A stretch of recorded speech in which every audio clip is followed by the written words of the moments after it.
তোমরা কি করলা এটা? পিচ্ছি একটা মেয়ের সাথে আমার বিয়ে ঠিক করলা, তাও আমার চাচাতো বোন।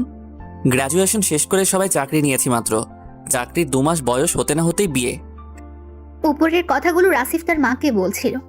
রাসিফ ছুটিতে বাসায় আসলো আর এসে জানতে পারে তার বাবা এই কাণ্ড ঘটিয়েছে।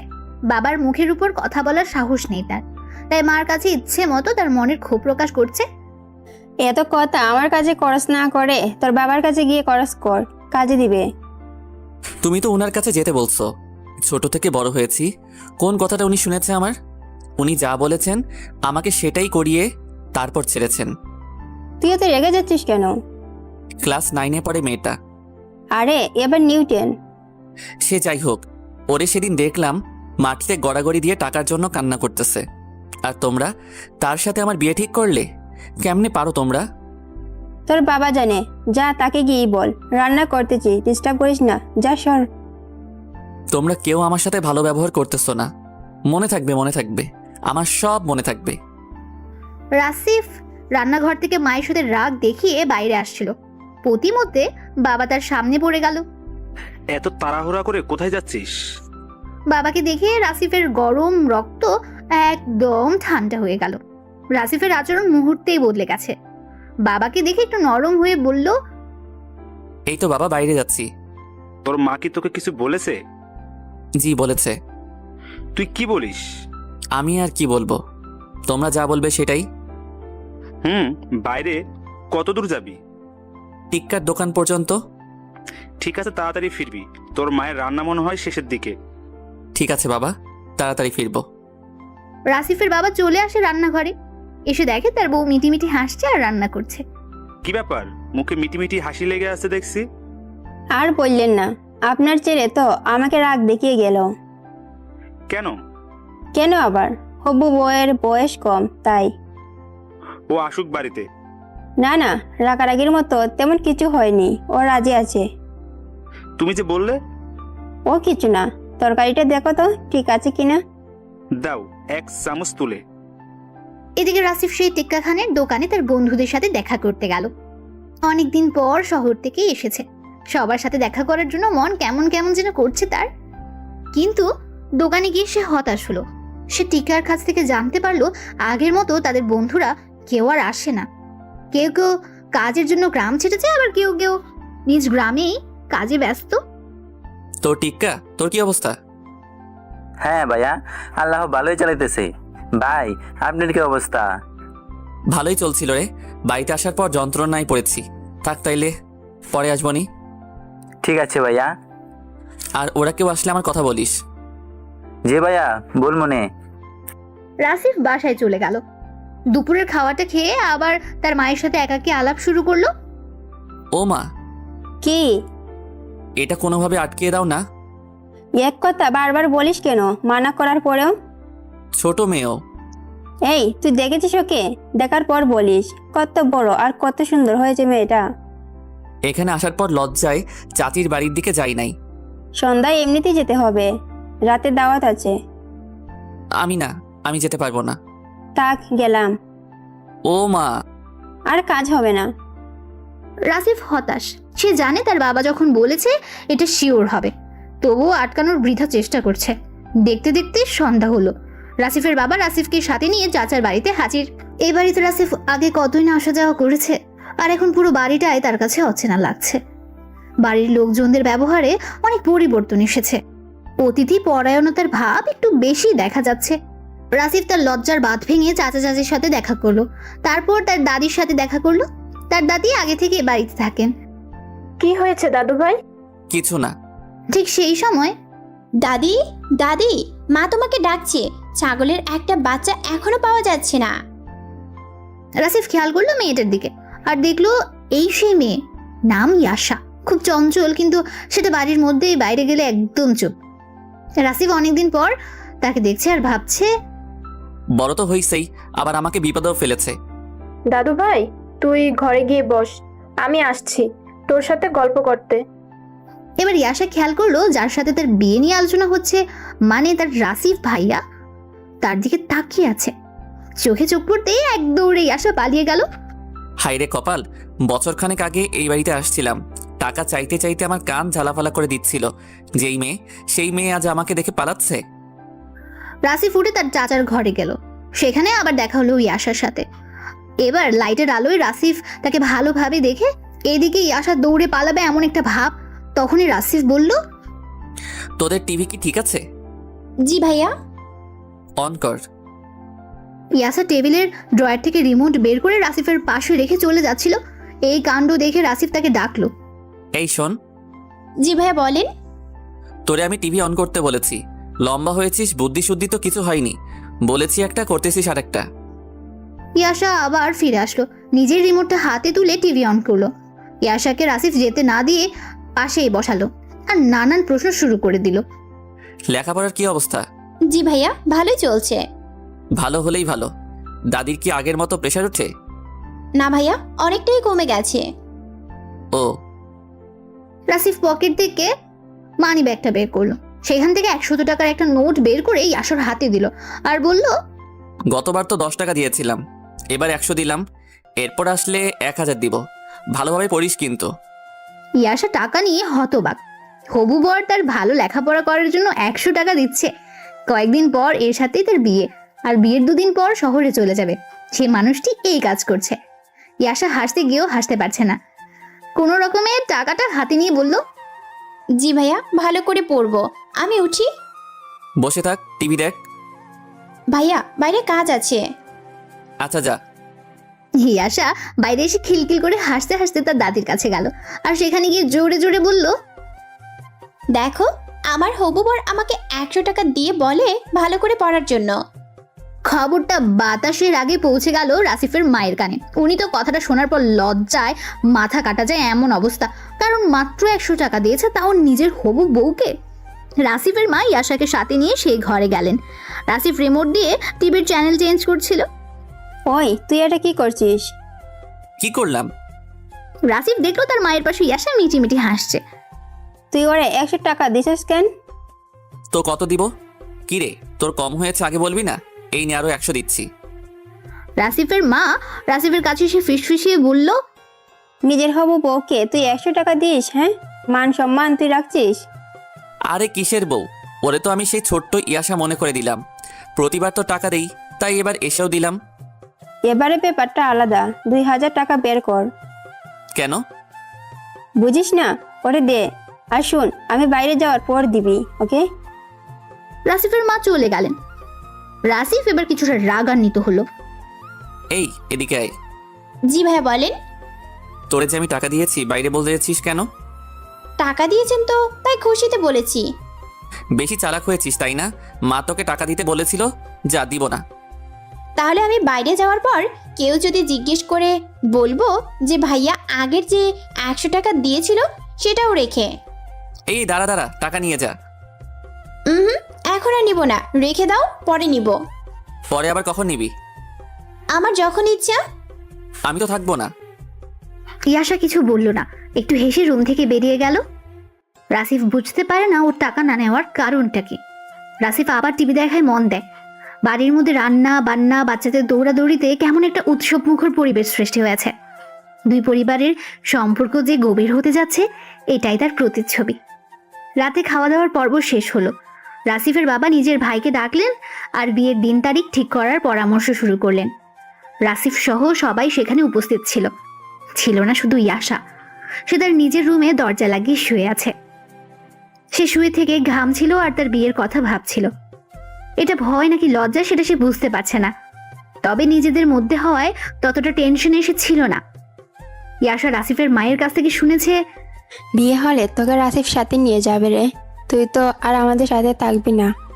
কথাটা বারবার ইয়াশা মনে করতে থাকে আর হাসে। এদিকে রাসিফ তার বাবার উপর খুবই ক্ষিপ্ত, সেটা প্রকাশও করতে পারছে না। এত ছোট একটা মেয়ে কি বা বোঝে, আর বয়সের ডিফারেন্স তো আছেই। প্রতিবাদ তো দূরের কথা, রাসিফ আ অক্ষরটাও তার বাবার বিরুদ্ধে উচ্চারণ করতে পারবে না। শেষমেশ তাদের বিয়ের তারিখ ঠিক হয়ে গেল। রাসিফের বাবা বলেছে যে বউকে সাথে নিয়ে শহরে ফিরতে।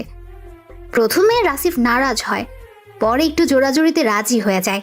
সবকিছুর আলাপ আলোচনা শেষ হওয়ার পর দাদি রাসিফকে আলাদাভাবে কাছে ডাকে। তুমি কিছু বলবা? তোর মন খারাপ? না, মন খারাপ না, ঠিক আছে। আমার ইয়াশাকে তোর পছন্দ হয় না? আরে পছন্দ হবে না কেন? ও খুব ভালো বাচ্চা, সরি মেয়ে, খুব ভালো মেয়ে। তাহলে আমি যে দেখলাম তোর মন খারাপ।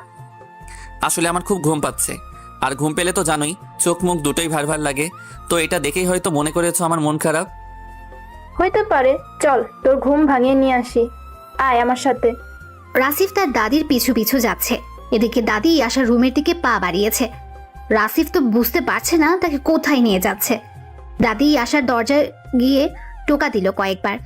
ইয়াশা রুমে শুয়েছিল, ঝটপট উঠে দরজা খুলে দেখে দাদি দাঁড়িয়ে হাসছে, আর কিছুটা দূরে রাসিফ দাঁড়িয়ে। দাদি পেছন ফিরে রাসিফের দিকে তাকালো আর বলল, আয় ঘরের মধ্যে আয়। এখন তো বাড়ি চলে যাব। বাড়ি কি বেশি দূর? আয় ভিতরে। রাসিফ ঘরে আসলো। ইয়াশা দাদির পাশে দাঁড়ানো। রাসিফ রুমে ঢুকে বেশ লজ্জা পাচ্ছিল। হঠাৎ তার মনে হলো কিছুক্ষণ আগেই তো ওকে দেখে এত লজ্জা পাচ্ছিলাম না, এখন এত উদয় হলো কোত্থেকে। রাসিফ বিছানায় গিয়ে বসলো। কি দাদু ভাই, ঘুম ভেঙেছে?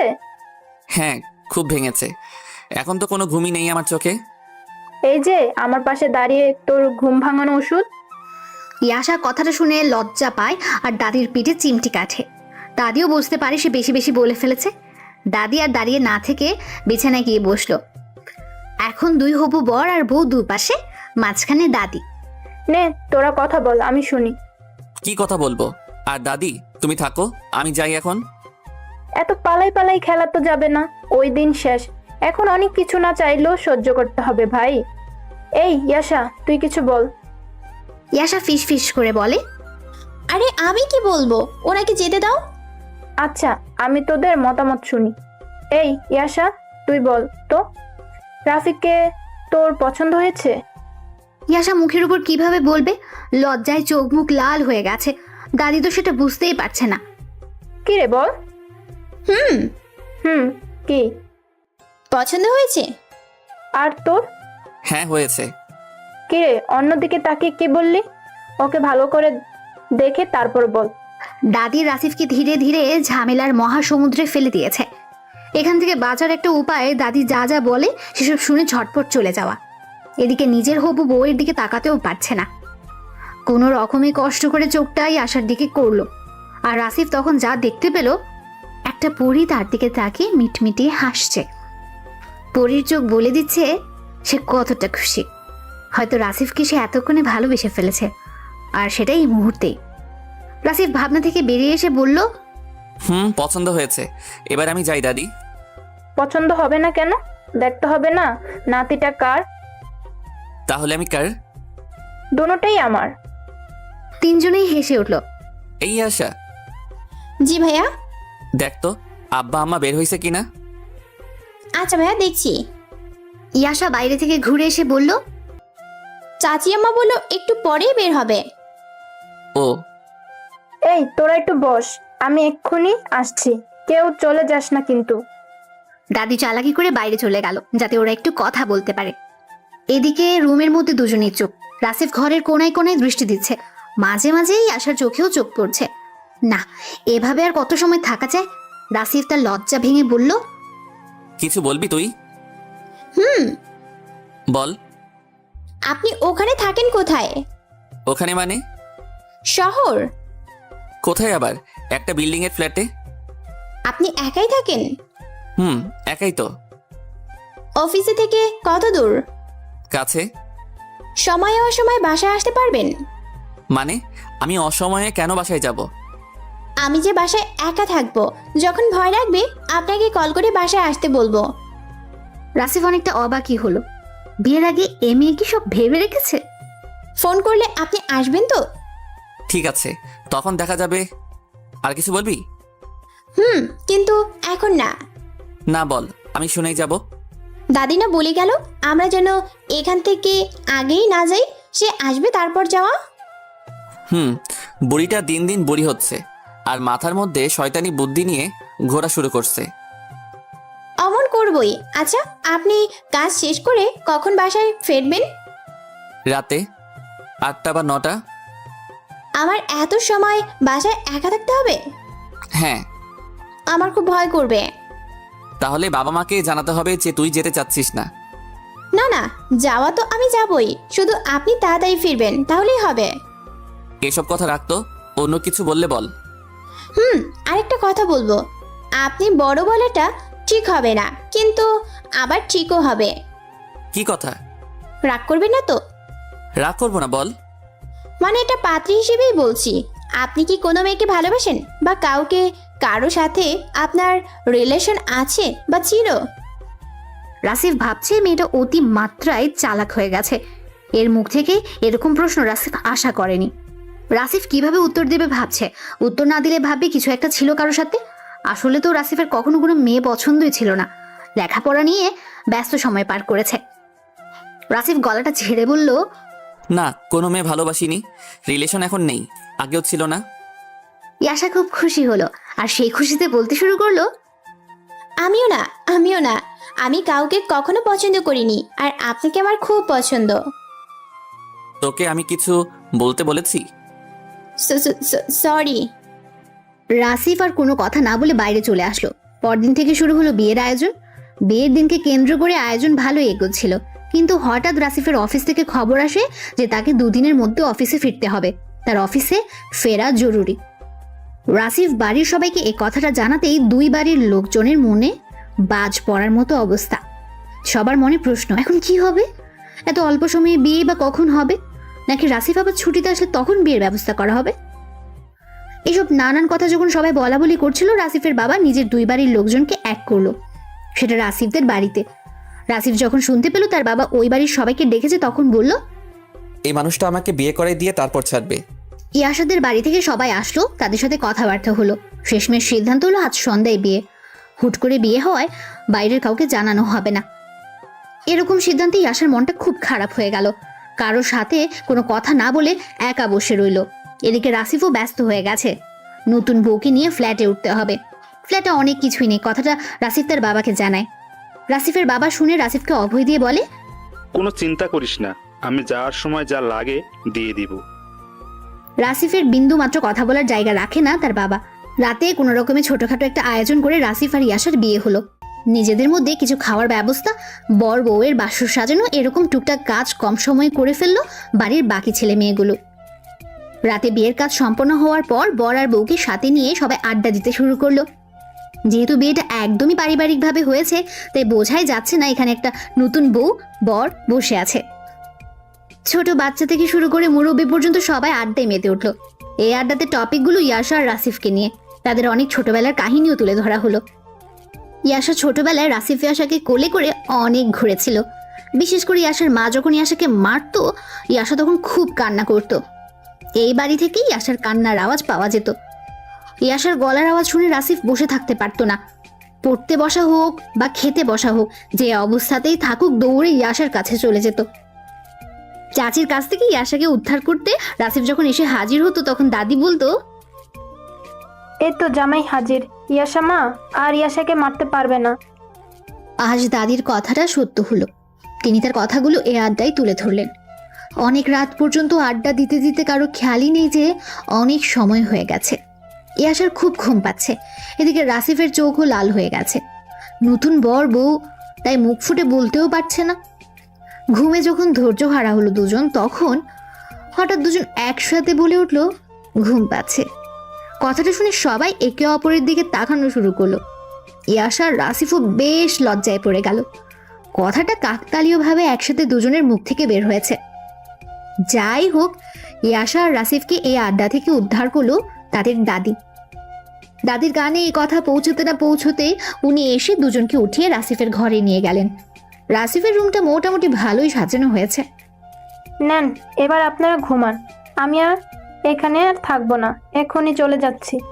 দাদি সত্যি সত্যি দেরি না করে চলে গেল। এখন ইয়াশা আর রাসিফ রুমের মধ্যে। রাসিফও বিছানায় যাচ্ছে না, ইয়াশাও যাচ্ছে না। রাসিফ দেখলো এমন অবস্থা চলতে থাকলে সকাল হয়ে যাবে, তবুও বিছানায় যাওয়া হবে না। যা শুয়ে পড়। কোথায়? কোথায় আবার? বিছানায়। কোন পাশে? পশ্চিম পাশটায় ঘুমা। ইয়াশা সাজানো ফুলগুলো সরিয়ে বিছানায় তার জায়গায় সরাসরি শুয়ে পড়ল। এই তুই গয়না নিয়ে ঘুমাবি নাকি? ওগুলো খুলে রাখ। জি ভাইয়া, খুলে রাখছি। ইয়াশা উঠে গয়নাগুলো খুলে আবার আগের মতো লেপের মধ্যে গুটিসুটি মেরে শুয়ে পড়লো। রাসিফ বিছানায় উঠতে যাবে তখনই ইয়াশা বলল, ভাইয়া নামাজ তো পড়লেন না। তোকে নামাজের কথা কে বলেছে? দাদি। হুম, ওঠ, উঠে তুইও পড়ে নে। দুজন নামাজ শেষ করে এসে শুয়ে পড়ল। আজকে অনেক ঠান্ডা, তাই না রে? হুম। নে ঘুমা, এখন অনেক রাত হয়েছে। ভাইয়া আমার মন খারাপ। আবার কি হলো? গায়ে হলুদ হলো না। ইয়াশা এই গায়ে হলুদের জন্য অনেক মন খারাপ করেছে। তার শখ ছিল হলুদ লাগানোর। এখন আমি কি করব বল? আমি তো মানা করিনি। এত তাড়াতাড়ি বিয়েটা দেওয়ার কি দরকার ছিল? দরকারও আছে। মানে? আপনি যদি সুযোগ পেয়ে কোথাও লটর পটর করে বসতেন, তাই চাচা মানে আমার শ্বশুর আব্বা রিস্ক নেননি। আমি ওগুলো করতে যাব কেন? যা দিনকাল পড়েছে বলা তো যায় না। বেশি কথা বলতেছিস কিন্তু। ঘুমা এখন। ইয়াশা কিছুক্ষণ চুপচাপ থেকে আবার ডাকাডাকি শুরু করলো। রাসিফ তখন প্রায় ঘুমিয়ে গেছে। তখন ভাইয়া ভাইয়া কি? আমার ঘুম কেটে গেছে, ঘুম পাচ্ছে না। তাহলে ঘুমিয়ে থাক। কি সব বলছে? উনি মনে হয় ঘুমিয়ে গেছেন। এই ভাইয়া, কি? রাগ করছেন কেন? আমার ঘুম পাচ্ছে না। তো ঘুমানোর চেষ্টা কর। আচ্ছা আপনি ঘুমান, সরি। জোরে কথা বলায় রাসিফের ঘুমটাও কেটে গেছে। চোখ ডলতে ডলতে বলল, তুই কি আমাকে ঘুমাতে দিবি না? বললাম তো সরি, আর ডাকবো না। আমারও ঘুম কেটে গেছে। হুম। শোন, তোকে কিছু বলি। তোকে তো সাথেই নিয়ে যেতে হবে। আগে ভাগেই সব বলে রাখি, আমরা কাল দিন পর রওনা হব। বাসা থেকে অনেক কিছু নিয়ে যেতে হবে আপাতত, পরে নতুন সব কিনতে হবে। তুইও সকালে উঠে দাদি আর মাকে ডেকে নিয়ে। কার মা? আমার মা। ও দাদি আর মাকে ডেকে নিয়ে যা যা নেওয়া লাগবে সেগুলোর একটা লিস্ট করবি। তারপর সেগুলো আবার পটলাবন্দি করতে হবে। আমি তো জানি না কি কি নিতে হয়। সেই জন্যই তো মা আর দাদিকে সাথে রাখবি। হাঁড়ি পাতিল থেকে শুরু করে যা যা লাগে। হুম, এখন বুঝেছি। হুম। ভাইয়া সকালে আমাকে 10টা টাকা দিয়েন। কি করবি? তুলি সন্ধ্যায় বলেছিল টিক্কার দোকানে নতুন হাওয়াই মিঠাই নিয়ে আসছে। গায়ে হলুদ নিয়ে মন খারাপ ছিল, তাই তখন আনায়নি। আপনি কাল সকালে একটু 10টা টাকা দিয়েন তো। রাসিফ ইয়াশার দিকে অবাক দৃষ্টিতে তাকিয়ে থেকে ভাবছে, এ কাকে বিয়ে করলাম? এই যে। এত জোরে ডাকতে হবে না, শুনতেছি। দিবেন তো? হ্যাঁ, আমি কি মানা করেছি? আমি জানি তো আপনি মানা করেন না। আমি এখন ছোট থাকলে তো আমাকে কোলে করে দোকানে নিয়ে গিয়ে হাওয়াই মিঠাই কিনে দিতেন। রাসিফ লজ্জা পেয়ে ও পাশে মুখ ঘুরিয়ে নিল। ওইদিকে ঘুরলেন কেন? ঘুমাবো। ঘুমায়েন না প্লিজ। তুই ঘুমানোর চেষ্টা কর। আচ্ছা আমি তাহলে আমার বাড়ি গিয়ে ঘুমাই। তোর যা ইচ্ছে কর। কথাটা শোনার পর ইয়াশার ছেলে মানুষই আর কে দেখে, নিজের বালিশ ছেড়ে দিয়ে রাসিফের বালিশে মাথা রাখলো। রাসিফ কিচ্ছু বলল না। ইয়াশা এবার রাসিফের কানের কাছে মুখ নিয়ে বলল, টাকা দিবেন তো? ইয়াশার নিঃশ্বাসটা রাসিফের কান আর মুখের উপর গিয়ে লেগেছে। রাসিফ কেমন যেন হয়ে বলল, তোর যত খুশি দিস, এবার ঘুমা। ইয়াশার নিজ বালিশে যাওয়ার পর রাসিফ একটু হেসে ইয়াশার কাণ্ড কারখানা দেখছে। হাত পা লম্বা হয়েছে, কিন্তু বাচ্চাদের ভাব এখনো রয়ে গেছে। পরদিন সকালবেলা রাসিফ ঘুম থেকে উঠে দেখে ইয়াশা তার বালিশে এসে শুয়ে আছে। এক পা কম্বলের বাইরে আর এক পা ভেতরে। চুলগুলো এলোমেলো হয়ে আছে, মুখটা কেমন যেন খুব শুষ্ক লাগছে। হঠাৎ রাসিফের চোখ আটকে গেল ইয়াশার ঠোঁটের দিকে। শীতে ঠোঁটটাও চিড়চিড়ে ভাব ধরেছে। রাসিফ ভাবছে জেগে থাকলে হয়তো ঠোঁটটা ভিজিয়ে রাখতো। রাসিফ এবার গভীর ভাবনায় পড়ে গেল। হারামিটার মুখ দিয়ে কত কথা বলে। আবার আবদারগুলো দেখো, ওর গায়ে হলুদ হলো না কেন? সকালে কিন্তু 10 টাকা দিতে হবে। আবার গিয়ে নিজ বাড়িতে ঘুমাবে। এটাকে নিয়ে কি করব আমি, আল্লাহ জানে। বাকি জীবন কিভাবে কাটবে। ভাবনায় থাকতে থাকতে রাসিফ ইয়াশার মাথায় হাত দেয়। এলোমেলো চুলগুলোতেই হাত বোলাতে থাকে। এদিকে ইয়াশা হঠাৎ করেই তার চোখ খুলে ফেলল। রাসিফও তার হাত দ্রুত সরিয়ে নেয়। ইয়াশা বলল, ভাইয়া আপনি কি করছিলেন? কই কিছু না তো। আমার মাথায় হাত দিয়ে কি করছিলেন? চুলগুলো এলোমেলো হয়ে আছে, তাই একটু গুছিয়ে দিচ্ছিলাম। দাঁড়ান আমি চিরুনি নিয়ে আসি, আপনি আমার মাথার চুলগুলো আঁচড়িয়ে দেবেন। আমি পারি না। শিখবেন। আচ্ছা নিয়ে আয়। ইয়াশা টেবিল থেকে চিরুনি এনে রাসিফের হাতে দিল। রাসিফ ইয়াশার কথা অনুযায়ী চুল আঁচড়িয়ে দিল। ভালোই পারেন। বিউটি পার্লারে জব করেন? এই কি বলিস এগুলা? এত সুন্দর করে কাজ করে দিলেন তাই বললাম। কিচ্ছু বলতে হবে না, ওট এখন। ভাইয়া কি? 10 টাকা মানি ব্যাগে আছে, নিয়ে নে। তোমার জন্য একটা আনবো? না। আনি না তোমার জন্য? আচ্ছা নিয়ে আয়। ইয়াশা ছুটলো ঘরের বাইরে। উঠোনে আসতেই রাসিফের মা ইয়াশাকে ধরে ফেললো আর ইয়াশাকে বলল, এখন বাইরে যাওয়া যাবে না, গোসল করে নে একটু। ইয়াশা আর বাইরে যায়নি, মনটা একটু খারাপ হয়ে যায় তার। তারপর শাশুড়ি মায়ের কথা মতো গোসল করে নেয়। ইয়াশা গোসল শেষ করে রুমে আসলো, এসে দেখে বিছানার উপর অনেকগুলো হাওয়াই মিঠাই। ওগুলো দেখে একটা চিৎকার দিয়ে উঠলো। রাসিফ কোথা থেকে দৌড়ে এসে বলল, ওই ওই কি হয়েছে? এগুলো কে নিয়ে আসছে? আমি। আপনি জানলেন কিভাবে যে আমি কিনি নেই? মা তোকে গোসল করতে বললো, তুই তো গোসল করতে গেলি মন খারাপ করে। আপনি আমাকে ভালোবাসেন তাই না? সেটা তো ছোটবেলা থেকেই, ওটা তো বোন হিসেবে। এখনো? হ্যাঁ। আমি চাচি আম্মা টুকু কি কই শাশুড়ি মাকে বলবো আপনি আমাকে বউ হিসেবে ভালোবাসেন না? দেখ, সময় হলে বউ হিসেবে ভালোবাসবো। এখন সময় হয়নি? না। তাহলে বিয়ে করলেন কেন? মানে তোর বুদ্ধি হোক, তারপরে বউ হিসেবে ভালোবাসবো। না এক্ষুনি। এত বায়না কিন্তু ভালো লাগে না। আমি মাকে বলে দিব। এই তুই এমন করিস কেন? তাহলে বউ হিসেবে ভালোবাসেন? সেটা কিভাবে? একটু জড়িয়ে ধরেন। তাহলেই হবে? হ্যাঁ হবে তো। দেখ, দরজা খোলা আছে, এখন না। বন্ধ করেন। রাসিফ উপায় না পেয়ে দরজা বন্ধ করে দিল। এ মেয়ের কথা না শুনলে সে গিয়ে উল্টাপাল্টা বলে দেবে, আর সব বকা রাসিফকে শুনতে হবে। রাসিফ দরজা বন্ধ করে দাঁড়াতেই ইয়াশা মিটিমিটি হাসতে হাসতে রাসিফকে জড়িয়ে ধরল। এটাই প্রথম জড়িয়ে ধরা, প্রথম স্পর্শ। ইয়াশা বলল, আবার কিন্তু অনেকগুলো কিনে দিতে হবে। আচ্ছা দিব। আর এইভাবেই কিন্তু ভালোবাসতে হবে। আচ্ছা এখন ছাড়। এরপর সারা দিন ব্যস্ততায় কাটলো দুজনের। কাল যেতে হবে, তাই ব্যাগপত্র গোছানো। কিভাবে থাকবে এটা নিয়ে নানান জন নানান কথা বলছে। রাসিফ চাইছিল ইয়াশাকে রেখে যেতে, কিন্তু ইয়াশাই এখন যেতে চাচ্ছে। আর কে আটকায়? পরদিন সকালের বাসে দুজন রওনা হলো। ইয়াশা নতুন জায়গায় যাচ্ছে, তাই তার মধ্যে বেশ কৌতূহল কাজ করছে। রাসিফকে নানান ধরনের প্রশ্ন করছে, রাসিফও এক একভাবে উত্তর দিয়েই যাচ্ছে। দুপুরের দিকে রাসিফ তার ফ্ল্যাটে পৌঁছে যায়। রাসিফ চতুর্থ তলায় একটা ফ্ল্যাটে থাকে। ইয়াশা আর জিনিসপত্র নিয়ে উঠে যায়। 2 ঘন্টার বেশি সময় লাগলো রুম গোছাতে। দুজনই ক্লান্ত। ইয়াশা তো আগেই সোফায় বসে পড়েছে, রাসিফ এখনো কাজ করেই যাচ্ছে। একটু জিরিয়ে নেন। না রে, পরে আর করা হবে না। বাকি কাজগুলো আমি করব নে। তুই এমনিতে ক্লান্ত হয়ে পড়েছিস। তাই কি? অমনি পারবো। না, ওয়েট কর একটু, আমি করে শেষ করে দিচ্ছি সব কাজ শেষে। খুব ক্ষুধা লাগছে আমার। একটু ওয়েট কর, নিচে বিরিয়ানির দোকান আছে, আমি যাবো আর আসবো। আমাকে একা রেখে যাবেন? তুই ক্লান্ত, নিচে গিয়ে কি করবি? আমার ভয় লাগে, তাড়াতাড়ি আসবেন হ্যাঁ? আচ্ছা। রাসিফ গিয়ে বিরিয়ানি নিয়ে আসলো 2 প্যাকেট। রাসিফ আবার ইয়াশার কোনো কষ্টই দেখতে পারে না। নিজের বোন নেই, তাই ছোটবেলা থেকেই আশাকে খুব ভালোবাসতো, আর আজ সেটা অন্য ভালোবাসায় পরিণত হওয়ার সম্ভাবনায়। রাসিফ বিরিয়ানি নিয়ে বাসায় আসলো। যা, হাত ধুয়ে আয় আর পানি নিয়ে আয়। আমি উঠতে পারতেছি না, খারাপ লাগছে। ইয়াশার মুখটা কেমন যেন হয়ে গেছে। রাসিফ এবার খেয়াল করলো ইয়াশা কেমন যেন হয়ে যাচ্ছে। রাসিফ ইয়াশাকে কোলে উঠিয়ে বিছানায় নিয়ে শুইয়ে দেয়, পানি এনে খাইয়ে দেয়। ইয়াশার কেমন লাগছে সেটা বারবার শোনার জন্য জিজ্ঞেস করে রাসিফ। মাথায় পানি ঢালতে চাওয়ায় ইয়াশা বলল, লাগবে না, এমনিতে ঠিক হয়ে যাব। খেতে পারবি এখন? একটু পরে খাই। আমি খাইয়ে দেই। দেন। রাসিফ একটা বিরিয়ানির প্যাকেট খুলে সেখান থেকে ইয়াশাকে খাওয়ানো শুরু করলো।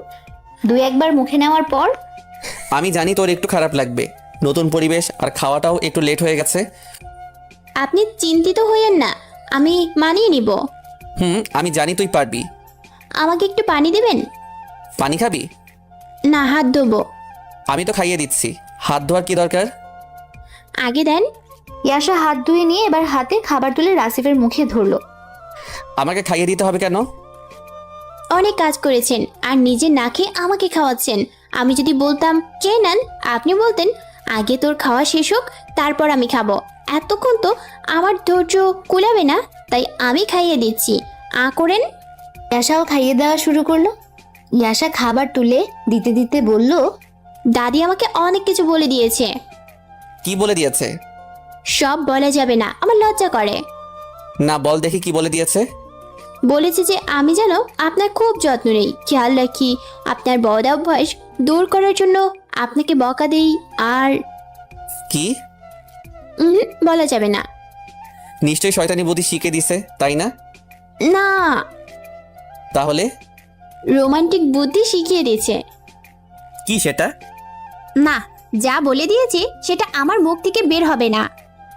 লাগবে না বলা, খেয়ে শেষ করো, আমিও একটু ঘুমাবো, খুব ক্লান্ত লাগছে। আচ্ছা, তাড়াতাড়ি খাইয়ে দেন তাহলে। দুজন খাওয়া শেষ করে বিছানায় ঘুমিয়ে নিল। সন্ধ্যার পরপর ইয়াশার ঘুম ভাঙল। রাসিফ তখনও ঘুমোচ্ছে। ইয়াশা এবার রাসিফকে নিয়ে দুষ্টুমি শুরু করে। নিজ বালিশে থেকেই তার বাম হাতটা রাসিফের মুখের উপর রাখে। কিছুক্ষণ একভাবে রেখে আবার রাসিফের নাক চেপে ধরে, একবার ধরে আরেকবার ছাড়ে। এমন করতে করতে রাসিফ উঠেই যায়। রাসিফ বুঝতেই পারেনি ইয়াশা তার সাথে দুষ্টুমি করছে। রাসিফ চোখ খুলে ইয়াশার দিকে তাকায় আর বলে, ও, উঠেছিস তুই? হ্যাঁ, রাতে খেতে হবে না। খেতে হবে তো। শুয়ে আছেন, বাজার করবে কে? মা তো সব দিয়ে দিয়েছে। চাল তো দিয়ে দেয়নি, সেটা আনবে কে? রুমেই আছে। কোথায় রাখছেন? রান্নাঘরেই আছে। ওঠেন, চলেন দেখিয়ে দিবেন। তুই গিয়ে খুঁজতে থাক, পেয়ে যাবি। উঠবো না, রান্না করব না। কেন? আপনি ওঠেন, চোখ খুলেন, একসাথে রান্না করব। উঠতে ইচ্ছে করছে না? থাকেন শুয়ে, আমার কি? তুই না একটু শান্তিতে ঘুমোতেও দিবি না। চল দেখিয়ে দিচ্ছি। না, শুধু দেখিয়ে দিলে হবে না, আমার সাথে রান্না করতে হবে। তুই রান্না পারিস না? সব পারি, কিন্তু আপনার সাথে থাকতে হবে। চল। দুজনে একসাথে কিচেনে আসলো। তারপর চাল বের করলো। যেগুলো মা রান্না করে দিয়েছে ওগুলো গরম করবি নাকি? হ্যাঁ, ফ্রিজে রেখে দিয়েছি, যান বের করে নিয়ে আসেন। তুই যা। আমি চাল ধুয়ে দিই, আপনি ওগুলো নিয়ে আসেন। এত আলসেমি করেন কেন? বউয়ের কাছে ছোটখাটো একটা বকা শুনে রাসিফ তরকারির বাটি নিয়ে আসলো। এদিকে ইয়াশা গ্যাসের চুলে পাতিল উঠিয়ে দিয়েছে। এটা কিন্তু একলা করলেই পারতি। সকাল থেকে তো একাই করতে হবে। তাও ঠিক। কেউ তো নেই আমার পাশে যে থাকবে। পিচ্চি মেয়েটা বলে কি? এই শুনছেন? শুনতেছি, বল। বাসায় একটু কল করব, ভালো লাগছে না আমার। দাঁড়া, ফোন নিয়ে আসি। রাসিফ ফোন নিয়ে এসে দেখে ইয়াশা কান্না করছে, তবে কোনো শব্দ করছে না, শুধু চোখ বেয়ে পানি পড়ছে। রাসিফ বুঝতে পেরে বলল, এই তোর কি হয়েছে? কান্না করিস কেন? বাড়ির সবার কথা মনে পড়তেছে খুব। ইয়াশা শব্দ করে কান্না শুরু করলো। রাসিফ এখন কি করবে বুঝতে পারলো না। ইয়াশাকে ধরে যে সান্ত্বনা দেবে সেটাও পারছে না। এদিকে কান্নার আওয়াজ ক্রমেই বাড়ছে। রাসিফ উপায় না পেয়ে ওর হাতটা ধরে কাছে টেনে নিল। ইয়াশা তার মুখ রাসিফের বুকে রেখে কান্না করা শুরু করলো। থাক, এখন ফোনে কথা বলার দরকার নেই। কেন? কথা বললে তুইও কান্না করবি, আবার চাচি আমাও কান্না করবে। চাচি আম্মা বলেন কেন? হাই আল্লাহ, ঠিক আছে মা, মা কান্না করবে তোর কান্না দেখে। এখন কথা বলা যাবে না। কান্না করিস না আর। আমার ভালো লাগছে না। যা শুয়ে থাক, আমি রান্না করি। সেজন্য না, তাহলে? কাছে কেউ নেই। আমি তো আছি। নিজে কি আমার সাথে খেলবে? তা তো খেলবেন না। কি খেলবো? বাসায় যেগুলো খেলতাম। কি খেলা? গোল্লাছুট, লুকোচুরি, পলানটুক। কি এগুলো তুই খেলিস এখনো? না, কিন্তু খেলতে ইচ্ছে করে। আব্বাই যেটা করছে। কি করছে? তুই বুঝবি না। সব বুঝি আমি। আমাকে আপনার সাথে জুটিয়ে দিছে, সেই দোষ দিচ্ছেন? তোর সাথে না পারি বুদ্ধিতে, না পারি কথাতে। পারবেন কিভাবে?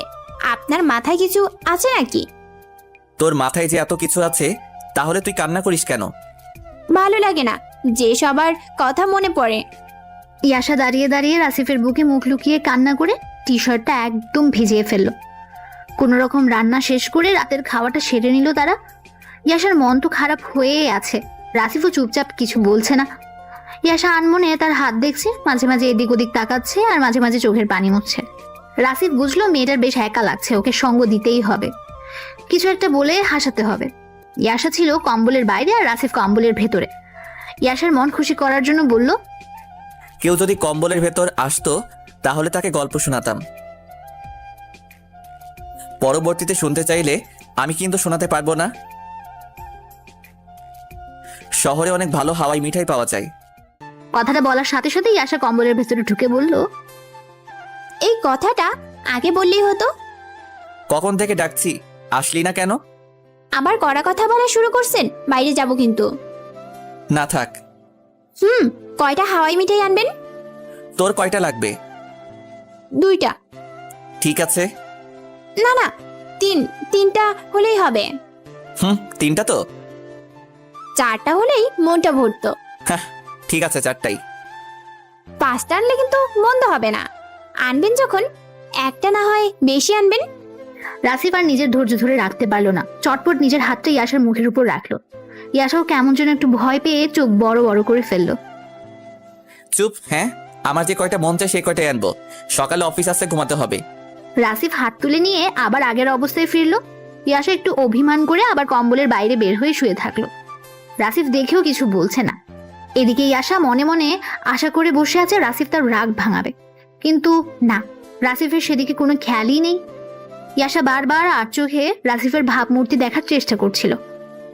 যখন দেখলো না রাসিফের কোনো পাত্তাই নেই, তখন অভিমান একটু বাড়িয়ে ওপাশে মুখ ঘুরিয়ে আরো একটু মুখ গোমরা করে শুয়ে থাকলো। রাসিফও দেখছে মেয়ে এমনি এমনি কম্বলের মধ্যে আসবে না। রাসিফ তার বালিশ ছেড়ে ইয়াসার বালিশে দেয়, এক পাশে পড়ে থাকা কম্বলটা উঠিয়ে ইয়াসার গায়ের উপর দিয়ে দেয়, আর একটু কাছে গিয়ে ইয়াসাকে জড়িয়ে ধরে বলল, এই জন্য বাচ্চা বয়সে কাউকে বিয়ে করতে নেই। পেটের উপর দিয়েছেন কেন? ও সরি। আমি দেই। সরি বলেছি তো। আর আমাকে বাচ্চা বলবেন না। কি বলবো? জানি না। আমার সাথে কথা বলতে আসবেন না। খুব রাগ হয়েছে?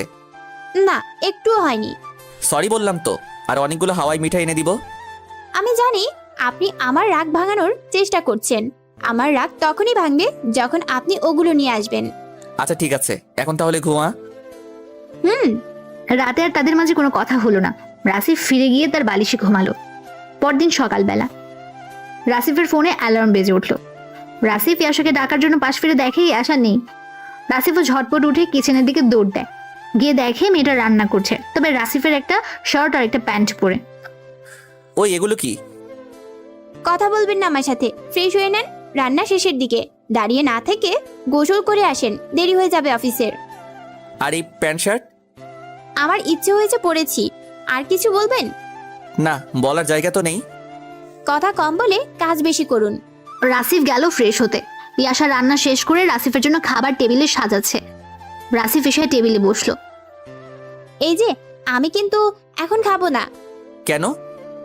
আপনি খেয়ে যান, তারপর খাবো। এখনই খেয়ে নে। না, আপনার ফোনটা একটু দিবেন, মায়ের সাথে একটু কথা বলবো। ফোন তো বিছানায়, দেখ। আচ্ছা, আপনি খান তাহলে। ইয়াসা ফোন নিয়ে তার মায়ের সাথে কথা বলা শুরু করলো। রাসিফের খাওয়া যখন শেষ, ইয়াসা তখন কথা বলার উপরে।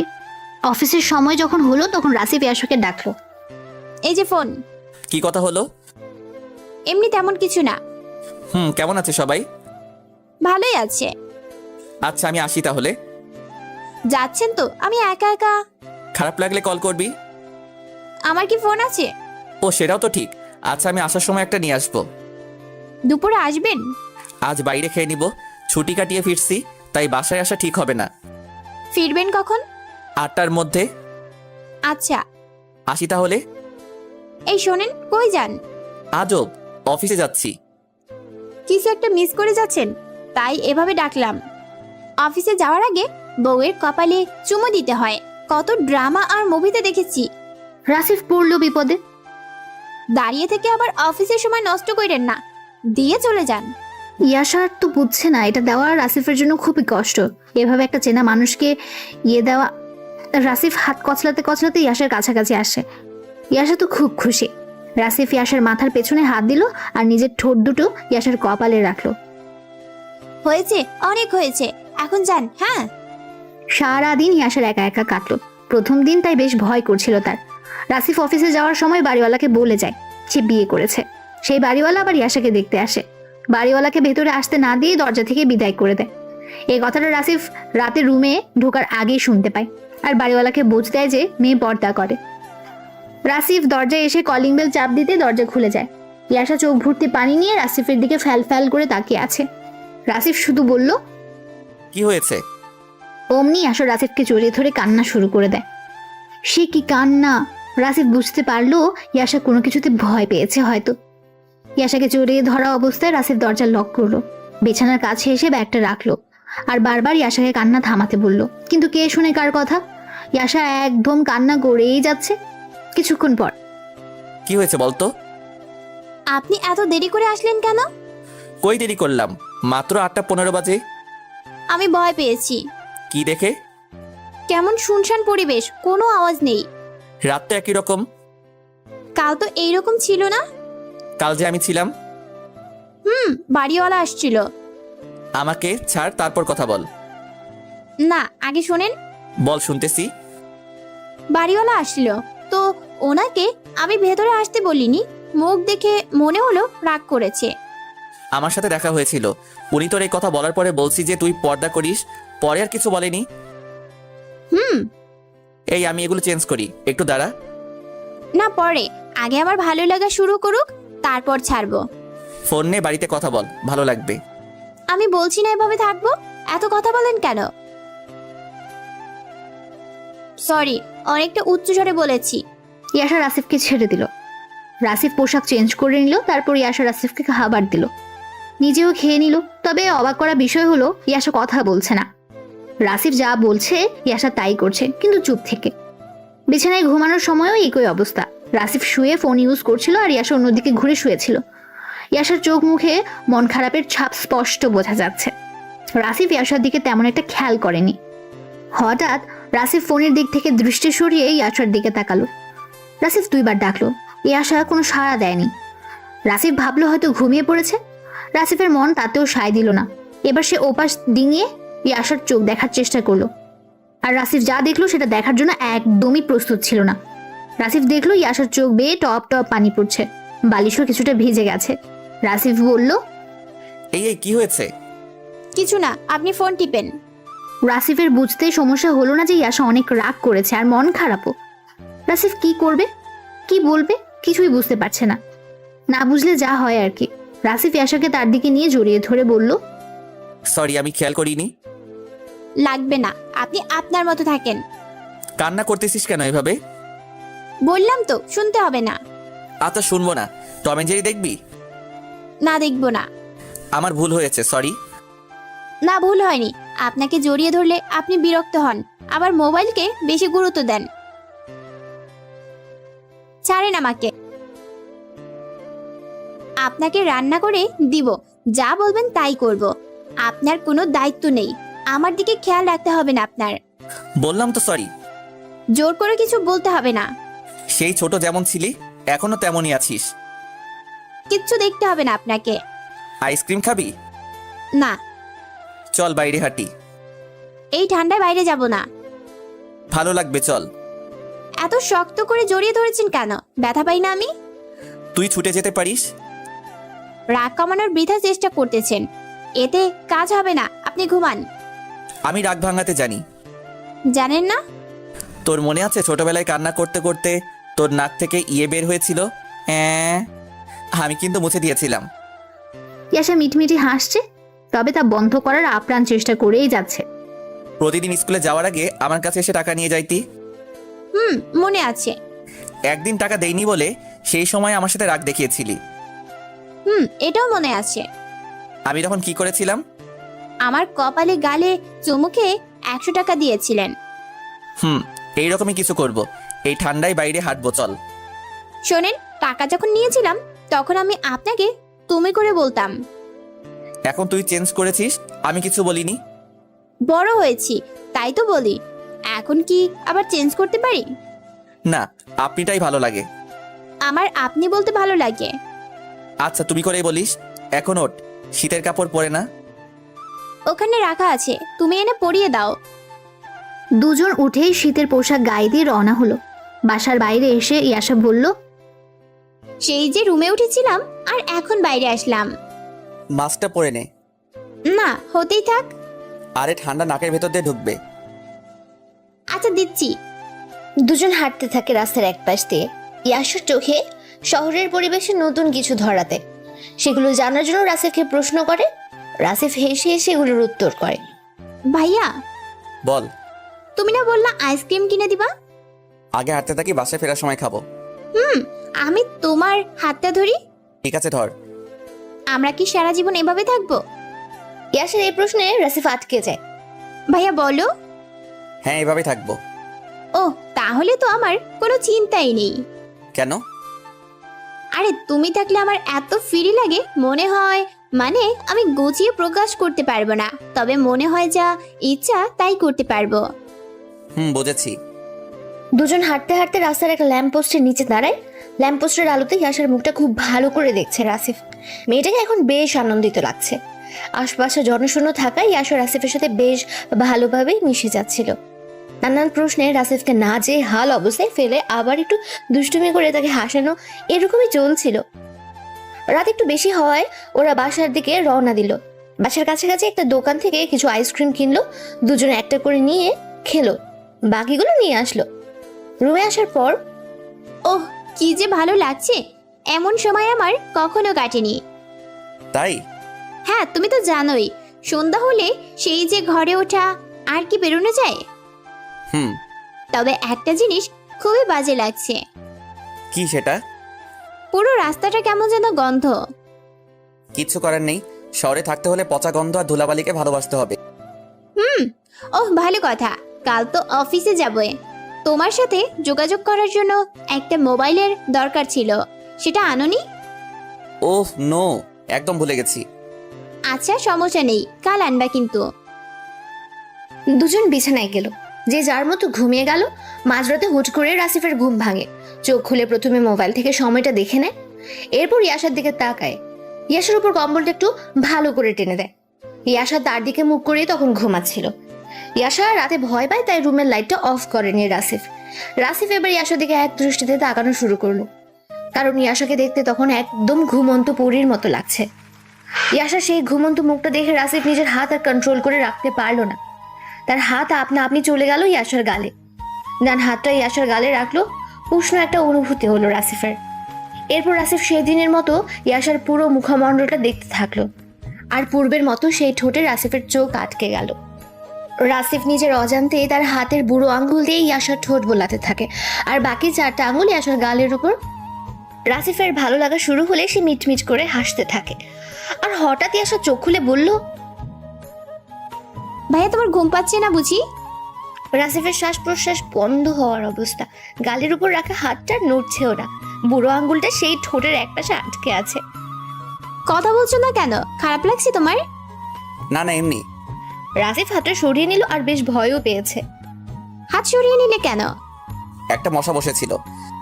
মেরেছো? না, তোর ঘুম ভেঙে যাবে তাই শুধু সরিয়ে দিয়েছি। তুমি যখন আমার গায়ের উপর কম্বলটা ভালো করে টেনে দিলে, আমি তখন জাগনা পেয়েছি। রাসিফের সব মিথ্যে কথা পানিতে পড়লো। তুমি আমার গালে হাত রেখেছিলে একইভাবে। মানে মশা তাতে না বসে তাই রেখেছিলাম। তাহলে আমার ঠোঁট কেন স্পর্শ করেছো? কিছু না, এমনি দেখছিলাম। অনেক শুষ্ক হয়ে গেছে, তাই না? অনেকটাই। আমার গালে হাত রাখো, আমার ভালো লাগছিল। না, মশা আসুক তারপর। কোনো মশা আসেনি, তোমার ভালো লাগে তাই হাত রেখেছিলে, আমি জানি। আর আমাকে এমনি একটা বুঝ দাও, তাই না? আমি কি এখনো ছোট আছি? না, বড় হয়েছিস, এখন ঘুমাতো। তুমি যদি আগের মতো আমার গালে হাত না রাখো, আমি মাকে সব বলে দিব। তুই শুধু ভেজাল করিস। ঘুম ঘুম অবস্থায় আছি, তাই বালিশ থেকে মাথা উঠাচ্ছি না। তুমি হাত রাখবা নাকি আমি মাকে কল করব? না না, রাখছি। ইয়াসা মিষ্টি হাসলো। রাসিফ তার কাঁপতে থাকা হাতটা ইয়াসার গালের উপর রাখলো। এই তো, এখন কত ভালো লাগছে আমার। এখন আঙুল দিয়ে আমার ঠোঁটটা স্পর্শ করো। ভাইয়া, হুম। তোমার ঠোঁটটা ভালোই, কিন্তু ওই যে আজ একটা আইসক্রিম কিনলাম ওই রকম। আর তোমারটাতে গোলাপি রঙের আভা। রাসিফ এটুকু বলেই চোখ বড় বড় করে ফেললো, কারণ ইয়াসাকে সে তুমি করে বলে ফেলেছে, আর তার ঠোঁট নিয়ে উল্টাপাল্টা বলতে শুরু করেছে। ইয়াসাও বেশ অবাক, তবে সে তার চোখ মুখ দ্বারা তা প্রকাশ করছে না। সরি, আমি তোকে। বুঝতে পেরেছি, মিস্টেক হয়েছে। হয় হয়, রোমান্টিক সময়ে এমন হয়। তোকে কে বলেছে এটা রোমান্টিক সময়? এইটা আবার বলতে হয়? আমি কি বুঝি না? ঘুমা। এই সরিয়ে নিবা না, হাত সরালেই মার কাছে কল যাবে। তুই বেশি বুঝতেছিস কিন্তু। তুমি বেশি বেশি করে ফেলছো তাই। সরি। সরি না, অন্য কিছু লাগবে। কি লাগবে? ভয় নেই, তেমন কিছু লাগবে না। ফ্রিজ খুলে আইসক্রিম এনে দাও। আচ্ছা। রাসিফের আর কোনো পথ নেই আইসক্রিম আনা ছাড়া। বাধ্য ছেলের মতো ফ্রিজ খুলে একটা আইসক্রিম নিয়ে আসলো। ততক্ষণই আশা বিছানায় হেলান দিয়ে বসেছে। রাসিফ একটা আইসক্রিম হাতে নিয়ে আসার পর, একটা কেন, তুমি খাবে না? না, আমি খাবো না এখন। আচ্ছা কাছে এসে বসো। ইয়াশার মতো রাসিফও হেলান দিয়ে বসলো। ইয়াশা আইসক্রিম খাওয়া শুরু করেছে। রাসিফ তাকিয়ে তার খাওয়া দেখছে, আর সেই সময় আবার ইয়াশার ঠোঁটে তার চোখ আটকে গেল। আইসক্রিমের কারণে ঠোঁটটা ভিজে গিয়ে একদম গোলাপি হয়ে উঠেছে। ঠোঁট দুটো কিছুক্ষণ আগেও শুষ্ক ছিল। রাসিফের মন যাচ্ছে ওই ঠোঁটে তার ঠোঁটের স্পর্শ দিতে। ভাইয়া, তুমি আমার খাওয়া এভাবে দেখছো কেন? খেতে মন চাইলে নিয়ে আসো। না না, এমনি, মানে তোর ঠোঁটে কি যেন লেগে আছে। কই একটু সরিয়ে দাও তো, আমি পাচ্ছি না। রাসিফ সুযোগ পেয়ে তার মুখটাই ইয়াশার মুখের কাছাকাছি নেয়। কই মুছে দাও। রাসিফ আর ধৈর্য করতে পারলো না, চট করে একটা কিস করে বসলো ইয়াশার ঠোঁটে। 3 সেকেন্ডের মধ্যে রাসিফ তার ঠোঁট সরিয়ে নিল আর কম্বল মুড়ি দিয়ে শুয়ে পড়লো। ইয়াশা তো হেলান দেওয়া অবস্থায় কাঠের পুতুল হয়ে গেছে। আইসক্রিমটা আর খাওয়া হলো না ইয়াশার, পাশেই একটা টেবিলের উপর রেখে দিল। রাসিফের এমন কাণ্ডে সে কিছুটা ভয় পেয়েছে। হঠাৎ করে যে এমন কাজ করবে ইয়াশা বুঝতেও পারে। রাতে আর দুজনের কথা হলো না, কারণ দুজনের লজ্জায় শেষ। পরদিন সকালবেলা উঠে কারো মুখে কোনো কথা নেই, যার যার কাজ শেষে করছে। রাসিফ লজ্জা ভয় দুটোই পাচ্ছে, ইয়াশার দিকে তাকাতেও পারছে না। খাবার টেবিলে বসে ইয়াশাই আগে কথা উঠায়। ভাইয়া, কিছু বলবি? আসার সময় কিছু মশলা আনতে হবে। লিখে দে, বাসায় আসার সময় নিয়ে আসবো। তুমি আমার দিকে তাকাচ্ছ না কেন? কই না তো, এই যা তাকাচ্ছি। ইয়াশা দেখলেও রাসিফ আরো লজ্জা পাচ্ছে। ইয়াশা খাওয়া বাদ দিয়ে রাসিফের কাছে উঠে গেল আর তার কানে কানে বলল, আমি জানি তুমি আমাকে ভালোবেসে আমাকে দিয়েছো, আমি কিছু মনে করিনি। রাসিফের খাওয়া শেষ, সে আর খাবার গিলতে পারছে না। ইয়াশা রাসিফকে চমকে দিয়ে একটা কাজ করে বসলো। ইয়াশা রাসিফের চুলগুলোর মধ্যে একটা চুমু খেয়ে বলল, আমিও তোমাকে অনেক ভালোবাসি। ইয়াশার ভালোবাসি বলাটা ছিল অনেকটাই বাচ্চাদের মতো। তুমি কিছু ভাবছো? না না না, কিছু ভাবছি না। দ্রুত খেয়ে নাও, লেট হয়ে যাবে তো। খাচ্ছি। রাসিফ কোনো কিছুতে আটকে গেছে। রাসিফের জীবনে প্রথম প্রেম হাতছানি দিচ্ছে। রাসিফ আর কিছু ভাবতে পারছে না। দ্রুত নিজের খাবার খেয়ে অফিসের জন্য রেডি হলো। ইয়াশা দরজায় দাঁড়িয়ে রইল। কতদিনের মতো রাসিফ ইয়াশার কপালে চুমু খেলো। লজ্জায় দুজনেই মুচকি হেসে উঠলো। তারপর ইয়াশা রাসিফকে বিদায় জানালো। যদিও একটা দিনের জন্য বিদায় জানাচ্ছে, তবুও ইয়াশার মন খারাপ হয়ে গেল রাসিফের অফিস যাওয়াতে। সারাদিন ইয়াশার রুমে শুয়ে বসে কাটলো। রাসিফ সন্ধ্যায় এলো, হাতে একটা ব্যাগ দেখে ইয়াশা আজ করলো যে তার জন্য কোনো ফোন নিয়ে এসেছে। সত্যিই তাই, রাসিফ ইয়াশাকে কাছে ডেকে এনে তার হাতে মোবাইল দিল। মোবাইল পেয়ে ইয়াশা তো খুব খুশি। দেখিস, আবার আমার অনুপস্থিতিতে কোনো ছেলের সাথে কথা বলিস না আবার। তুমি কি বললা? যা দিনকাল পড়েছে। এই তো কিছুদিন আগেও আমাদের পাশের বাসার একটা ভাবি মোবাইলে কথা বলে অন্য একটা সম্পর্ক তৈরি করেছে। ভাইটা জানতে পেরে ডিভোর্স দিয়ে দেয়। আমাকে এমন মনে হয়? দেখ, তুই তো ভালো, সারাদিন কাজ করে বাসায় এসে হয়তো আমি কোনো কিছু খোঁজ দিতে পারবো, তখনও তুই আমার কাছে ভালোই থাকবি। কিন্তু এর মধ্যে যদি অন্য কিছু করে। রাসিফ পুরো কথাটা শেষ করার আগেই আশা দেয়ালে মোবাইলটা ঢিল মারলো। এক ঢিলেই মোবাইল কপকাট ভেঙে একদম ঝাঁঝরা হয়ে গেছে। এই, এটা কি করলি? বড় আমিও হয়েছি, আমিও কিছু বুঝি। সংসারে যাতে সন্দেহ না ঢুকে সেই ব্যবস্থাই করলাম। তাই বলে ফোন ভাঙবি? সন্দেহ ভেঙে ফেলাই ভালো। কিন্তু এটা তো তোর দরকার। না, একটুও দরকার নেই। আমার অতি জরুরি কিছু প্রয়োজন হলে দারোয়ানের কাছ থেকে আপনাকে কল করব। দিন শেষে বাসায় আসবেন, তখন আপনার ফোন থেকে বাড়িতে কথা বলবো। আমি কিন্তু ওভাবে বলিনি। খেতে আসেন, খাবার দিচ্ছি। রাসিফ দেখছে ইয়াশার রাগ। এত রাগ আগে কখনো দেখেনি সে। কিছু বলে যে রাগটা থামাবে সে উপায়ও নেই। আপাতত রাসিফ ভাঙা ফোনটা উঠিয়ে ঝুড়িতে রেখে দিল। দামি ফোনটা রফা দফা করে ফেলেছে ইয়াশা। রাসিফ ভাবলো ফোনের মায়া করে লাভ নেই।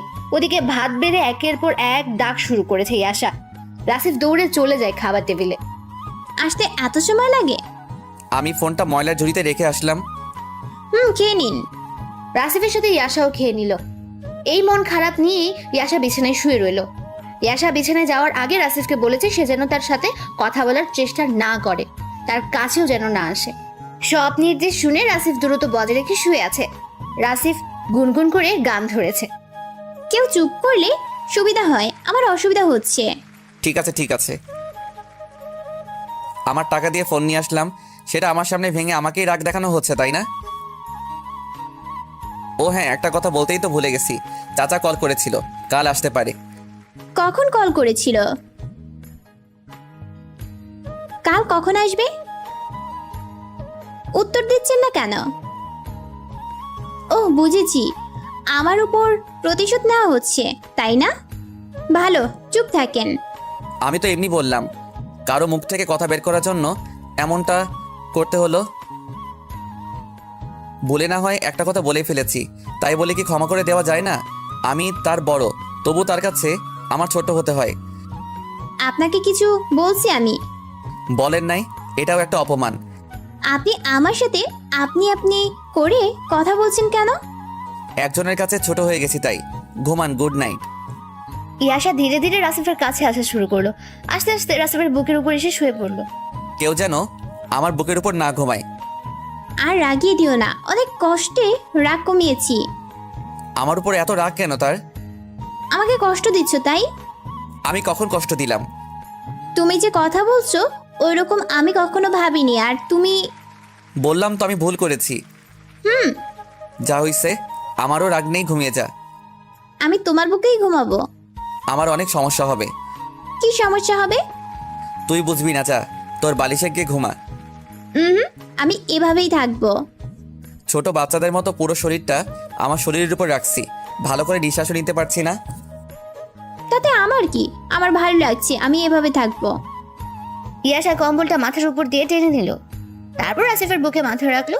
রাসিফও তার দু হাত ইয়াশার পিঠের উপর রাখলো। দুজন অনেকক্ষণ চুপচাপ রইল। তারপর এই যে, আপনি কি ঘুমিয়ে গেছেন? না। মাকে একটু আসতে বলবেন, সাথে বাবাকেও। কালকে আসতে বলবো? হ্যাঁ। যা, কল দিয়ে কথা বল। এত রাতে ঘুমিয়ে গেছে মনে হয়। তবুও কল দিয়ে কথা বল। ইয়াশা ফোন হাতে নিয়ে উঠে গেল। ব্যালকনিতে এসে তার বাবার ফোনে ফোন করলো। ও পাশ থেকে রিসিভ করলো ইয়াশার মা। মা কেমন আছো? ভালো রে, তুই এত রাতে কল দিছিস কেন? কোনো সমস্যা হয়েছে? না মা, শোনো, কাল তুমি আর বাবা আমাদের বাসায় এসো। আরে বাড়িতে অনেক কাজ আছে। না না, আমি কোনো কথা শুনবো না। তোমাদের আসতে বলেছি, আসবা। আচ্ছা দেখি। কোনো দেখা দেখি নাই। আচ্ছা যাব। আর তুই এত রাতে জেগে কেন, ঘুমাস নাই? এই তো এখন ঘুমাবো। রাসেল কেমন আছে? ভালোই আছে। আচ্ছা মা, রাখছি এখন। কাল কিন্তু আসছো তাহলে। আচ্ছা রাখ। ইয়াশার কথা শেষ করে এসে দেখে রাসিফ একদিকে কাত হয়ে শুয়ে আছে। এই এভাবে কেন উপর হয়ে শুয়ে পড়েন? আবার? আবার মানে? সবসময় আমি যেমনটা চাই তেমনটাই থাকতে হবে। বড় হয়েছেন তো কি হয়েছে, সংসারে আমি বড়। ঠিক আছে ঠিক আছে। রাসিফ আবার উপর হয়ে শুয়ে পড়লো। ইয়াশার আগের মতো রাসিফের বুকে মাথা রেখে রাসিফকে জড়িয়ে ধরলো। এখন আমার চাচি আর চাচাকে কল করে আসতে বলো। তারা আসবে কেন? আমার বাবা মা আসছে। ওনারা কেন আসবে না? ওনারা আমার বাবা মা থেকে কম কিসে? বাড়িতে অনেক কাজ আমি জানি, তারা এখন আসতে পারবে না। কাজ সবারই থাকে, আর এই কাজের মধ্যে সময় বের করে নিয়েও আসতে পারবে। তুমি ফোন করো। এখনই? এক্ষুনি। রাসিফও বাড়িতে কল করলো। তার বাবা মা আসতে রাজি হলো। ইয়াশার বাবা মা যে আসছে সেটিও জানিয়ে দিল। কাল তো সবাই একসাথে আসবে। একসাথেই তো। দেখ, একটা ভুল করে ফেলেছি। কি ভুল? বুড়ি মানে দাদিকে তো আসতে বললাম না। ওনার কথা তো আমারও মনে ছিল না। আবার ফোন করো এক্ষুনি। দুজনের বাড়িতে কল করে বলা হলো দাদিকে যেন সাথে নিয়ে আসে। অনেক কথা হয়েছে, অনেক রাত হয়েছে, এখন তুই তোর বালিশে যা। ঢাকা পড়ে গেছে আমার, আমি এখানেই থাকবো। বুঝিস না কেন? কি বুঝবো? কিছু না। ইয়াশা রাসিফের বুকের উপর মাথা উঠালো। তারপর দু হাত দিয়ে রাসিফের গালটা আলতো করে ধরলো। তারপর কপাল আর গালে চুমু খেলো। পরদিন সকালবেলা গ্রাম থেকে দুই পরিবারে ফোন করে বলে তারা কেউই আসতে পারবে না, উল্টো রাসিফ আর ইয়াশাকে সময় পেলে যেতে বলেছে। রাসিফ আর ইয়াশার প্রথমে একটু মন খারাপ হলেও পরে এমনিতে ঠিক হয়ে যায়। দিন শেষে ঝগড়া, হাজার হাজার কথা দুজনকে কাছে থেকে আরো কাছে টেনে নিচ্ছে। মাস তিনেক পর তাদের মধ্যে প্রেম হয়ে যায়। তখন সন্ধ্যাবেলা ইয়াশা সাজুগুজু করছে রাসিফের জন্য। আজ রাসিফকে সে প্রপোজ করবে। বাইরে থেকে কয়েকটা গোলাপ ফুলও আনিয়ে রেখেছে ইয়াশা। রাত 8টার দিকে রাসিফ বাসায় আসলো। বাইরে দাঁড়িয়ে কলিং বেল চাপতেই ইয়াশা দরজা খুলে একটা হাসি দিল, কিন্তু ইয়াশা রাসিফের মলিন মুখ দেখার পর নিজের মুখ থেকেও হাসিটা বিদায় করলো। ইয়াশা দরজায় দাঁড়িয়ে থেকে বলল, কি হয়েছে তোমার? কিছু না। তোমার মন খারাপ? বললাম তো কিছু না। ও দেখো, আমি সেজেছি। হ্যাঁ দেখেছি, ভালো হয়েছে। না, তুমি দেখোনি? ইয়াশার কথায় রাসিফ রেগে উঠেই ইয়াশার গালে একটা চড় বসিয়ে দিল। ইয়াশা চড় খেয়ে মিটিমিটি হাসার চেষ্টা করছে, চোখে পানি টলমল করছে, সেটাকেও আটকানোর চেষ্টা করছে ইয়াশা।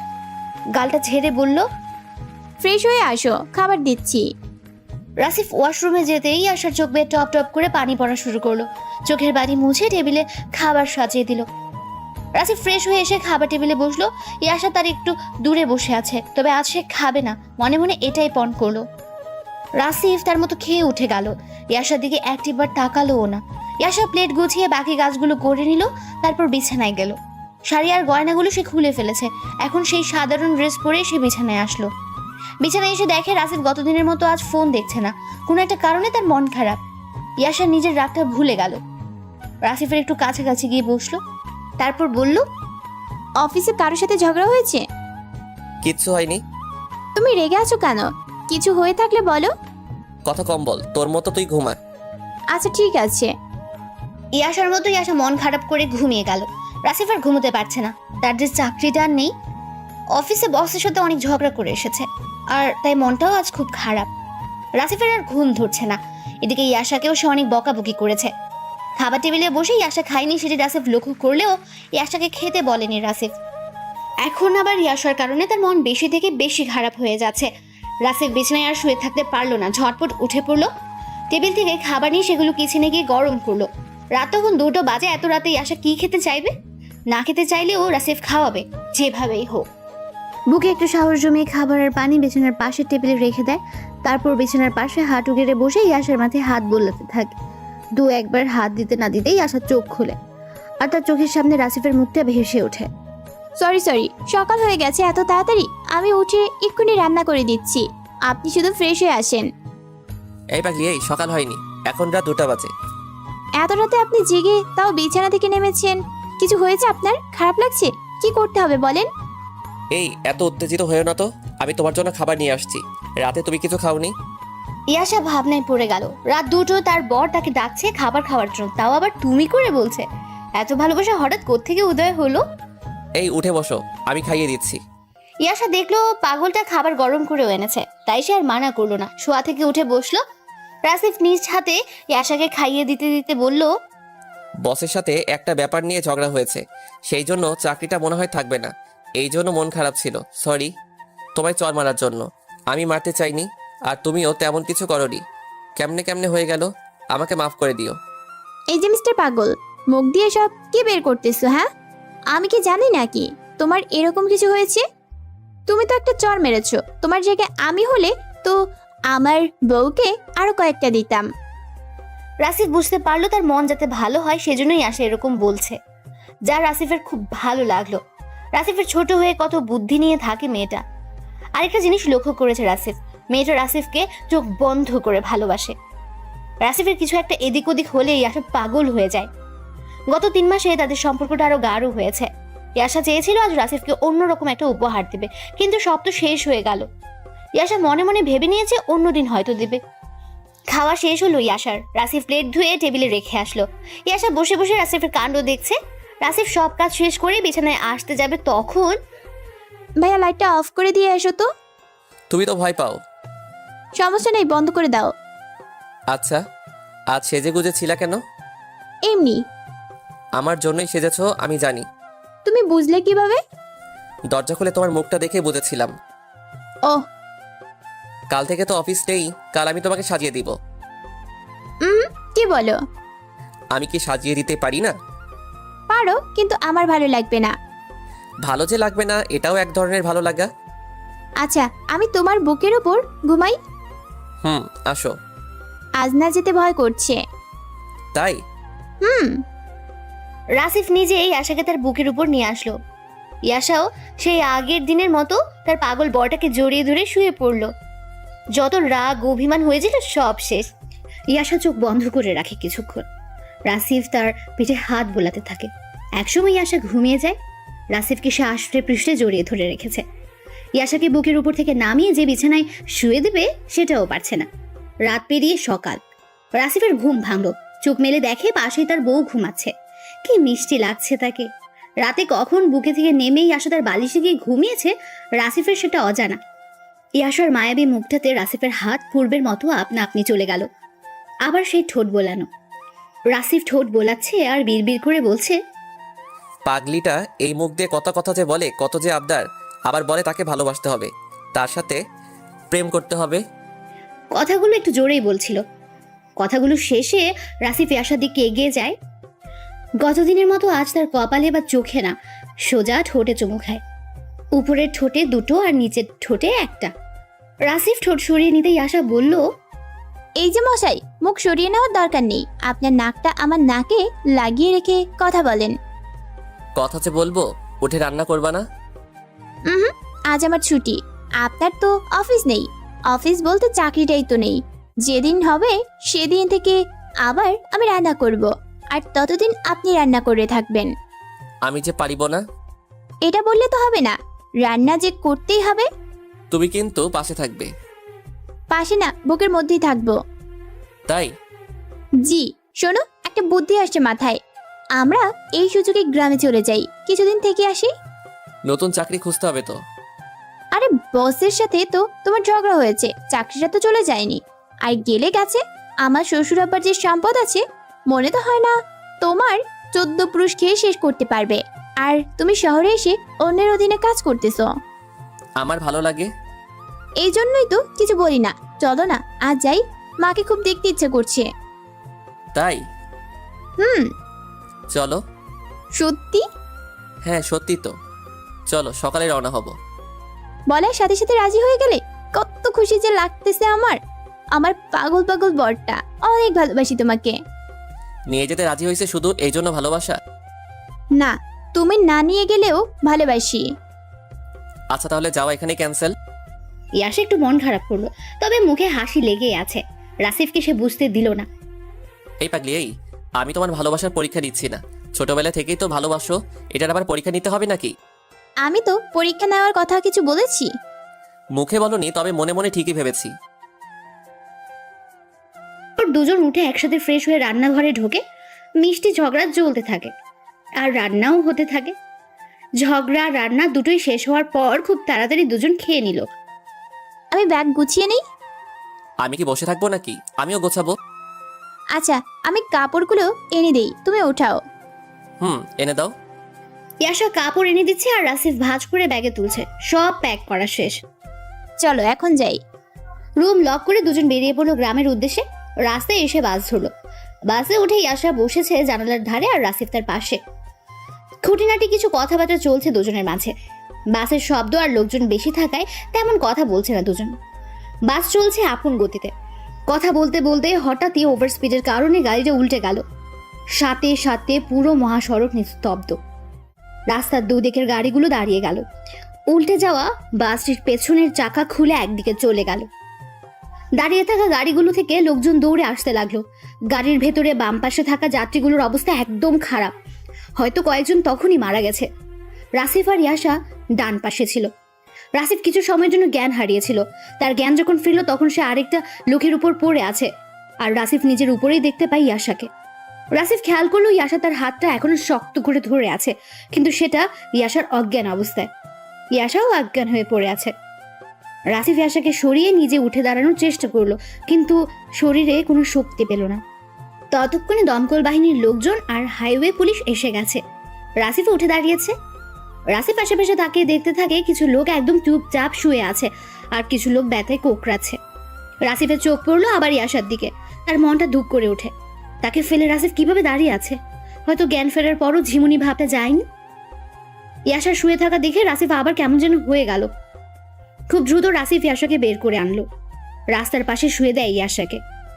রাসিফ দেখে ইয়াশার কোথাও কেটে ফেটে যায়নি। একজন লোককে ধরে তার কাছ থেকে পানি নিয়ে ইয়াশার মুখে ছিটিয়ে দিল। দুই একবার দেওয়ার পর ইয়াশা চোখ মেলে তাকালো, দেখে যে রাসিফ একটা পানির বোতল নিয়ে বসে আছে। ইয়াশার চুপ থাকতে পারলো না, হু হু করে কান্না করে দিল। এই আমি ঠিক আছি, তুমি কান্না করো না। আমি তো তোমার অবস্থা দেখে চুপ হয়ে গিয়েছিলাম, আমার মুখ থেকে কথাই বের হচ্ছিল না। হাওমাও করে কান্না করতেছো কেন? কিছু হয়নি তো আমার, সব ঠিক হয়ে যাবে। তোমাকে নিয়ে এখানে থাকা যাবে না, এইসব দেখে আরো বেশি কান্না করতেছো। রাসিফ কোনোভাবেই ইয়াশাকে নিয়ে সেই স্থান থেকে চলে গেল। স্থানীয় লোকজনের কাছে জানতে পারলো পাশে একটা রেল স্টেশন আছে। দুজনেই সেখানে গেল। স্টেশনে পৌঁছানোর পর, তুমি কিন্তু কাঁপতেছো। না, কই কাঁপতেছি না। তুমি এখানে আসলে কেন? চলো হসপিটালে। বাড়ি যাব, আগে বাড়ি যাই। রাসিফ প্রচন্ড পরিমাণে ভয় পেয়েছে। শরীরে তার তেমন কোনো ক্ষত হয়নি। রাসিফ হসপিটালে যেতে নারাজ, কিন্তু ইয়াশা রাসিফের অবস্থা দেখে ভাবে হয়তো কোনো কিছু হয়েছে। রাসিফ লুকাচ্ছে। ইয়াশা রাসিফের কোনো কথাই শুনলো না। স্টেশন থেকে রাসিফকে হসপিটালে নিয়ে গেল। সেখানে ডক্টর দেখানোর পর জানতে পারলো রাসিফের ডান হাতটা মচকে গেছে। সাথে সাথে শরীরের অনেক জায়গায় বেশ জোরালো আঘাত পেয়েছে। শরীরটাতে বেশি আঘাত লাগায় তার শরীরটা কাঁপছিল। ইয়াশা আর না পেরে রাসিফকে হসপিটালে ভর্তি করিয়ে বাড়িতে কল করে জানিয়ে দিল। বাড়িতে জানার পর তো মুরব্বীদের অবস্থা আরো খারাপ। অনেক লোকজন এলো গ্রাম থেকে। ইয়াশার মুখ থেকে সব শুনলো তার বাড়ির সবাই। দুজনের মা কিছুক্ষণ কান্না করলো। রাসিফ অনেকবার বললো তার কিছু হয়নি, তাও কি কান্না থামায়? শেষমেশ ডক্টর এসে তাদের সরিয়ে দিল। রুমে শুধু রাসিফের বাবা আর ইয়াশা। রাসিফের বাবা রাসিফের কাছে এসে বলল, তোরা আসতেছিস সেটা বাড়িতে আগে জানাবি না? আমরা দুজন ভাবছিলাম তোমাদেরকে সারপ্রাইজ দিই। আসছে সারপ্রাইজ দিবে, তোরা বলে আসলো সারপ্রাইজ, বুঝলি? এখন যদি কিছু হয়ে যেত। রাসিফের বাবাও কান্না করতে লাগলো। একটা নার্স এসে তাকেও বাইরে নিয়ে গেল। রাসিফ একটা রাত হসপিটালে থাকলো। পরের দিনই সবাই মিলে চলে গেল গ্রামের বাড়িতে। একদিন চলে গেল পরিস্থিতি স্বাভাবিক হতে। এদিকে রাসিফের অফিসের বস ফোন করেছিল অফিসে যেতে। রাসিফ জানিয়ে দেয় সে অ্যাক্সিডেন্ট করেছে, কিছুদিন পর যাবে। রাসিফ একদিনে অনেকটাই সুস্থ হয়েছে, আর সেটাই আসার কারণে। গ্রামে এসে তার পাগলামি আরো বেড়েছে। রাসিফের গায়ে তেল মালিশ করা, কাটাসেনে ছ্যাঁক দেওয়া, আর সময় মতো ওষুধ খাওয়ানো। প্রত্যেকটা মিনিটে রাসিফের কেমন লাগছে সেটা শোনা, সব মিলে ইয়াশা রাসিফের সাথে আঠার মতো লেগে আছে। ইয়াশা গ্রামে এসে এখনো তার বাড়িতে যায়নি। তার এক কথা, রাসিফকে সে এক মুহূর্তের জন্যও ছাড়বে না।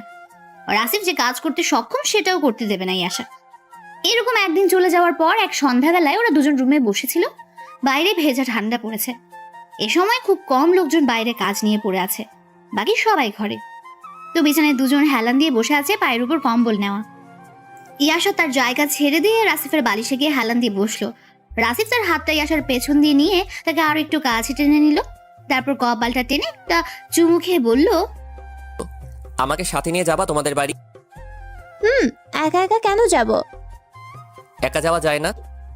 না, এখন আমি তুমি মিলে একজন, তো তাই যাওয়া যায় না। আমার তুমিটা এত লক্ষ্মী কেন? তুমি অনেক ভালোবাসো তাই। আমার সাথে সারা জীবন এভাবে পাড়ি দিবে? জি না, এর থেকে ভালোভাবে পারি দিব। পাগলি একটা, বুকের মধ্যে আসবে? না, তুমি ব্যথা পাবা। ব্যথা নেই, তাও যাব না। আসো না একটু। এভাবে ডাকলে কি আর বসে থাকা যায়? ইয়াশা রাসিফের বুকে গিয়ে লুকালো। রাসিফ ইয়াশার চোখের পানি মুছে দিল। তারপর সে আগের মতো হাতের বুড়ো আঙ্গুল দিয়ে গোলাপি আভার উপর হাত বোলানো আর সেই ঠোঁটের স্পর্শ নেওয়া, সব মিলিয়ে তাদের ভালোবাসা আরো গভীর থেকে গভীরতর হচ্ছে, যেটা কখনো হারিয়ে যাবার নয়।